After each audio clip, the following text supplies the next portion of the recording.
This presentation highlights content from Meg's History of Graphic Design, Chapter 13, The Influence of Modern Art, specifically focusing on Futurism. From 1900 to 1920 was a time of rapid change that radically altered many aspects of the human condition. Technology and scientific advances transformed commerce and industry. The coming of the motor car was in 1885, the motion picture in 1896, wireless radio transmission in 1895, and the airplane in 1903. It was the dawning of a new era in human communication. The first half of the 20th century experienced the devastation of World War I and II, and impacted by these changes, the visual arts experienced a series of creative revolutions that questioned values, approaches to organizing space, and the role of art in society. Art movements that grew out of this questioning included Cubism, Futurism, Dada, Surrealism, De Style, Suprematism, and Constructivism. All of these directly influenced the graphic language of the early part of the 20th century. The Futurist Manifesto. We stand on the promontory of the centuries. We will glorify war, the world's only hygiene, militarism, patriotism, the destructive gestures of freedom bringers, beautiful ideas worth dying for, and scorn for women. We will destroy the museums, libraries, academies of every kind. We'll fight moralism, feminism, every opportunistic or utilitarian cowardice. We will sing of great crowds excited by work, by pleasure, and by riot. We will sing of the multicolored polyphonic tides of revolution in the modern capitals. We will sing of the vibrant nightly fervor of arsenals and shipyards blazing with violent electric moons, greedy railway stations that devour smoke-plumed serpents, factories hung on clouds by the crooked lines of their smoke, bridges that stride the rivers like giant gymnasts flashing in the sun with a glitter of knives, adventurous streamers that sniff the horizon, deep-chested locomotives whose wheels paw the tracks like the hooves of enormous steel horses bridled by tubing, and the sleek flight of planes whose propellers chatter in the wind like banners and seem to cheer like an enthusiastic crowd. It is from Italy that we launch through to the world this violent, upsetting, incendiary manifesto of ours. With it today, we establish Futurism, because we want to be free from this land, from its smelly gangrene professors, archaeologists, ciceroni, and antiquarians. For too long, Italy has been a dealer in second-hand clothes. We mean to free her from the numberless museums that cover her like so many graveyards. Unite. We must attack. We must create with absolute faith in the imperishable richness of the earth. There can be no nostalgia, no pessimism. There's no turning back. Boldly, let us advance forward, faster, farther, higher. Let us lyrically renew our joy in being alive.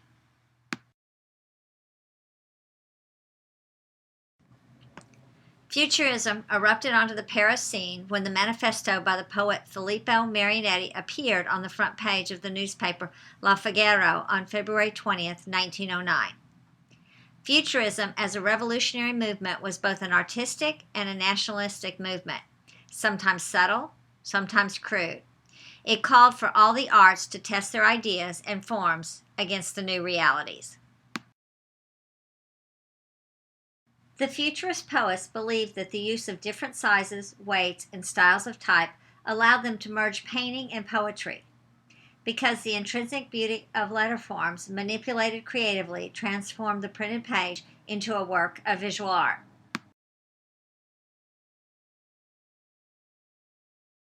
Futurist artists and poets were trying to express through their art the ideas of noise, confusion, speed, chaos, and war. They believed that no work without aggressive character can be a masterpiece. This poem depicts Marinetti's journey, which included the war front and a visit to Ferdinand Léger. Marinetti and his followers produced an explosive and emotionally charged poetry that defied correct syntax and grammar. From the time that Gutenberg invented metal movable type, graphic design had employed a horizontal and vertical structure. Marinetti urged poets to liberate themselves from the servitude to grammar and open new worlds of expression. A new and painterly typographic design was born on the page in the compositions of Filippo Marinetti, Carlo Carrera, Ardinco Soffici, and Fortunato de Pero. In January 1913, the journal La Serba began publication in Florence, Italy. Typographic design was pulled into the artistic battlefield. In June, Marinetti's article called for a typographic revolution against classical tradition. In 1915, Ardinco Soffici contrasts traditional verse with clusters of modulation letter forms used as pure visual form. Diagonal rules link the units and create rhythm from page to page. Futurist poets cast typographic constraints to the wind. They animated their pages with a dynamic, nonlinear composition achieved by pasting words and letters in place for reproduction from photo-engraved printing plates. On a page, there could be 20 typefaces used, and organization was centered on chaos. This 1919 poetic composition titled The Words to Freedom by Marinetti. Noise and speed, two dominant conditions of 20th century life, were expressed. Here the confusion, violent noise, and chaos of battle explode above the girl reading her lover's letter from the front. Marinetti's own experiences in the trenches of war inspired this poem. The Futurist poets were not the first to explore unconventional typographic organizations in an effort to bring visual expression to the verse. Lewis Carroll, in 1866, created a typographic image unexpected and totally different from the rest of the text of Alice's Adventures in Wonderland. He used descending type sizes and a pictorial shape to construct a mouse's tail as part of the mouse's tail. In 1897, the French symbolist poet Stéphane Mallarmé published the poem A Throw of the Dice. It was 700 words on 20 pages composed in a typographic composition.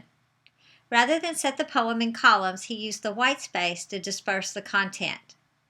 Mallarmé's work anticipated the formal and expressive typographic concerns that emerged in the 20th century, when poets and painters became interested in the creative potential of the printed page. French poet Apollinaire created a series of poems, including this one called It's Raining, for a book of poems called Calligrams in 1918. This was the last year of his life. Letter forms sprinkle figuratively down the page, relating visual form to poetic content. The series of poems that were included in Calligrams used typography in expressive, unconventional arrangements. Letter forms are placed to form a visual design figure or pictograph. In these poems, he explored the potential fusion of poetry and painting, introducing the concept of simultaneity to the time and sequence-bound typography of the printed page. Apollinaire was closely associated with the Cubists and was a rival of Marinetti's. He championed African sculpture, he defined the principles of Cubist literature, and observed that catalogs, posters, advertisements of all types contained the poetry of the time. The Futurist painters, strongly influenced by Cubism, sought to introduce dynamic motion, speed, and energy to the static two-dimensional surface of a painting. Futurist painter Giacomo Balla created dynamicism of a dog on a leash in 1912. His attempt to express motion in this painting, in my opinion, is more successful at achieving this particular goal than the Futurist artists who were working with typographic poetry. In congruence with attempts to capture speed, motion, and noise, the Futurists used the word simultaneity in a visual art context to express congruent existence. Working with Futurist ideals, Sonia Delaunay, a Russian-born artist, along with her husband Robert, had moved to Paris to embrace the modern art movement. She combined her bold shapes, colors, and collage techniques with the poetry of Blaise Cendrars to create this long poem, La Prose du Transsibérien. The poem, with its fragmented thoughts and incidences about a journey on the Trans-Siberian Express with frequent references to Paris and the Eiffel Tower, inspired Sonia. She created what she referred to as the first simultaneous book. It is an accordion folded format that, when fully opened, stretches about 6.5 feet tall. The original intent was to print an edition of 150. Blaise and Sonia had calculated that if you put all 150 copies end to end, they would equal the height of the Eiffel Tower. In the design of this book, there are between 10 and 12 different typefaces used.